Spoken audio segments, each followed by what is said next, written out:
শহীদ আবু সাইদ, শহীদ মুগ্ধ, শহীদ সোহাগ, যারা 1100 মায়ের কোল খালি হয়ে গেল, প্রায় তার চেয়ে বেশি ছাড়া কম না, যারা বুকের তপ্ত রক্ত জমিনে ঢেলে দিলেন, 30,000 আহত হলেন, 6,000 পঙ্গু হলেন, আর যারা প্রায় 6 শতাধিক ছাত্রছাত্রী চিরদিনের জন্য যাদের চোখ হারিয়েছেন, তারা এত ত্যাগ ও কোরবানির বদৌলতে যে দেশটা স্বাধীন হলো দ্বিতীয়বার, এইবার একটা সুযোগ এসেছে আল্লাহর কোরআনের সমাজ গড়ার, ঠিক নয় কি?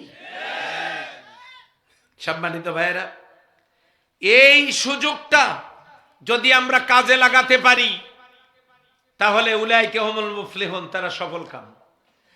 আর যদি সুযোগটাকে কাজে লাগাতে না পারি তাহলে সেটাও আমাদের জন্য পরীক্ষা হতে পারে, এর চাইতেও বড় বিপদ আল্লাহ দিতে পারেন।